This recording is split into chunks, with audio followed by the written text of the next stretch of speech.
It's a real pleasure. It's a pleasure to be here. I came from New York. Let's hear it for New York. Okay? Anyone in business wants to eventually end up in New York. Anyone in business in New York wants to find a way out. I'll try to give you some advice. The first would be the first two speakers really summarize most of what you need to know. If you just do everything they said, you'll be good to go.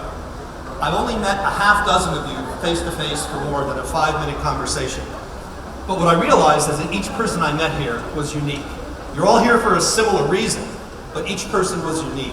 And so I guess I'm going to say my first thing is be your own true self as you go on this journey of trying to be an entrepreneur. There are thousands of books and videos and meetings just like this that will purport to teach you how to do that. But each of the half dozen people that I chatted with earlier today had their own unique story and their own unique way of approaching it. Don't try to adopt somebody else's. Be your own true self. There's an expression that I was taught, first of all, I'm an only child. Only children in a family often want to please everyone. They want to take care of everyone. How many only children out here? We have a few? All right, we tend to want to take care of people and we want to be liked. And someone told me once that what other people think of you is none of your business. What other people think of you is none of your business. You need to be true to yourself. You need to do things the way you want to do them. That doesn't mean you don't take advice. It doesn't mean you don't learn. It means you be your own true self. So that's advice number one.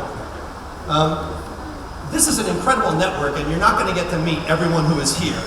But over time, you become the average of the people that you hang around with.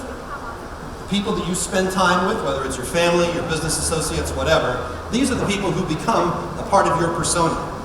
So invest in that. Especially those of you in your 20s. You've got an opportunity to build a network now, and you should be doing that. You don't all have business cards, but you should. If you're in this audience, you should have a business card. It can be just like mine. It doesn't actually have a title. I don't actually have a job. I don't have any of that stuff, but I have my name and my email address. That's all you need. And you build your network by passing them around and staying in touch with people who can help you with your future. Here's a little tiny piece of advice. How many are in your 20s in this group here? A lot. One little piece of advice that I got was, when you're trying to pick a place to settle down, find a really cheap apartment.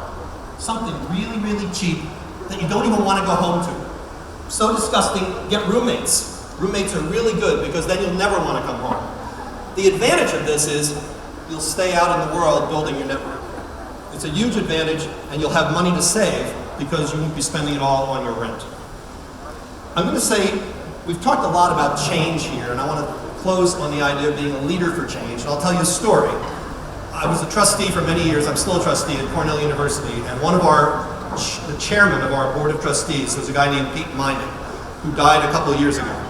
But 20 years ago, when I became a trustee, there was a big dinner, and there were a lot of people like this, and he gave a speech with those of us who were trustees lined up in the front.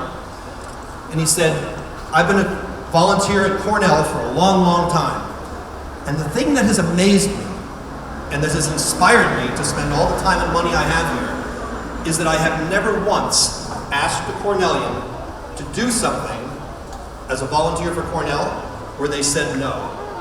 I have never once asked a person to do something and they said no. Now, I don't actually know if that was true or false, but what I know is that every one of us who was incoming as a trustee heard it. And everyone else in the audience expected that we would do that. And from that day forward, as trustees, we have devoted the majority of our time to that volunteer effort. He was a leader for change. He stepped up and asked something really hard. He asked for a real commitment. And he was smart enough to do it in front of a lot of witnesses. So he got his result. I want to thank you for inviting me all the way from New York. It's a lot nicer weather here than it is in New York right now. And I hope you have a really productive couple days here. Thank you very much.